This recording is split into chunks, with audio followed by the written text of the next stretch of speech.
Hello दोस्तों, welcome to my channel quick trick Bansi में आप सभी का स्वागत है। आज मैं सैम्पल पेपर का सॉल्यूशन लेके आया हूँ।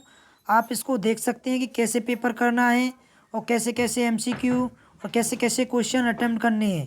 ठीक है, 3 घंटे में आप कैसे कर सकते हो। इसको घर पर प्रैक्टिस करना तो आपका अनुभव पता पड़ जाएगा कि आप कितने पानी में हो। ठीक है, ये आपका प्रश्न पत्र पहले ही मैंने अपलोड कर दिया है और आपका मैं आंसर अभी इसमें भी अपलोड कर दिए हैं। ये क्वेश्चन है, अगर आपको डाउट हो तो आप पीछे देख सकते हो।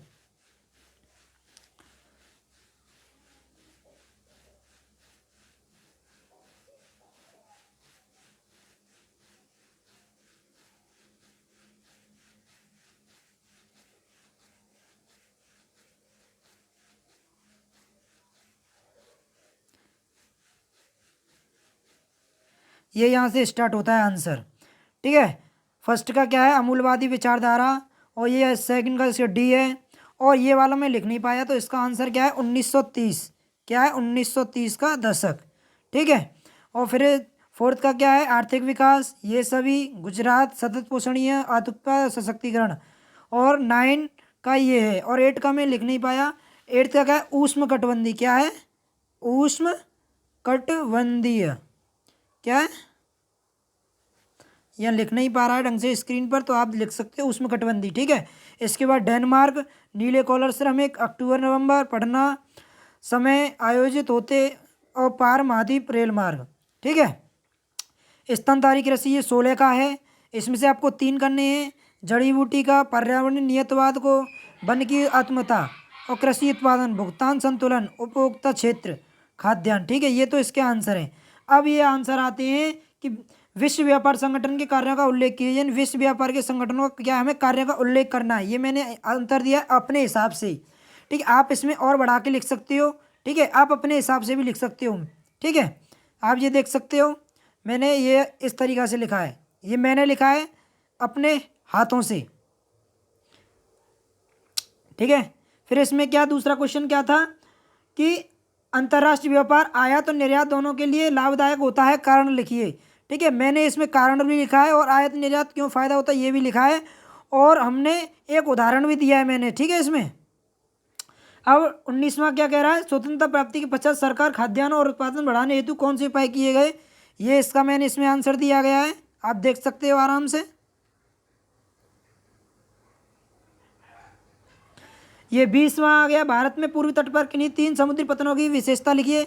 मैंने 5 पतन लिख दिए हैं, और 5 पतनों यानी कुछ इनकी पतनों की विशेषता लिख दी है कि क्यों पतन बनाए क्यों गए थे। ठीक है, ठीक है, मैंने ये थोड़ा मुझे इसमें डाउट था इसीलिए मैंने इतना लिख दिया, मगर आपका जो एग्जामिनर होगा गलत नहीं काटेगा, क्योंकि आप इतना भी लिख दोगे तो बहुत है, क्योंकि 3 नंबर में पूछा है उसने। ठीक है, आप ये बता सकते हो कि पतन क्या है, कितने पतन हैं पूर्वी तट पर, और ये इसकी क्या है, विशेषता क्या है। अथवा में पूछा गया है कि भारत में जल की मांग और सिंचाई के क्षेत्र में आर्थिक वृद्धि। ठीक है, इसमें बताया गया है कि जो जल की मांग होती है आज के समय खेती के समय में उस कितनी महत्वपूर्ण हो गई है, और वो हमारे लिए जो खेती के लिए कितनी लाभदायक है, कितनी हानिकारक है, ये सब चीज़ लिखनी है। आप इसमें और बढ़ा चढ़ा के लिख सकते हो। ठीक है, अब 21वां कह रहा है क्या, भारत में खनिज संसाधनों की किन्हीं 3 विशेषताओं का उल्लेख कीजिए। जो खनिज संसाधन है उनकी विशेषता क्या है, ये इसमें मैंने उल्लेख किया है अपने हिसाब से। आप इसमें और बढ़ा चढ़ा के लिख सकते हो अपने हिसाब से। ठीक है,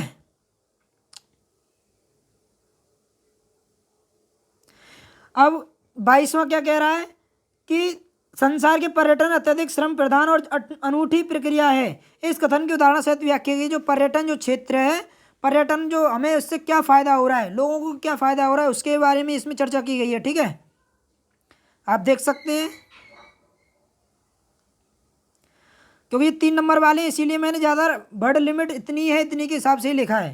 ठीक है, अब 23वां क्या कह रहा है, भारत में स्वतंत्रता प्राप्ति के बाद पूछा बाद क्या हुआ कि पतनों की विकास क्यों किया गया। ठीक है, और ब्रिटिश सरकार ने क्यों किया गया, ये मैंने सब कुछ लिखा है इसमें। कितने पतन हैं, 200 पतन हैं और 13 बड़े पतन हैं। ठीक है, भारत में छोटे पतनों की संख्या कितनी है, 200 है। उसमें मैंने पूरी तरीके से विस्तार से इसका आंसर दिया है। ये भी कितना है, क्या नंबर का है, ये 3 नंबर का ही है। ठीक है, नहीं 5 नंबर का, सॉरी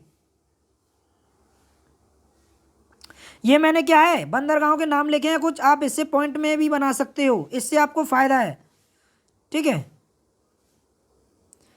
24वां प्रश्न क्या कह रहा है, आंतरिक जलमार्ग से आप क्या तात्पर्य है। ये सॉरी लिखा नहीं है मैंने, ये दूसरा क्वेश्चन है, मैं दूसरे में पहुंच गया कि संसार के उपलब्ध परिवहन और संचार सेवाओं के महत्व को स्पष्ट कीजिए, यानी संचार और परिवहन के महत्व को लिखना है। ठीक है, ये मैंने इसमें लिखा है।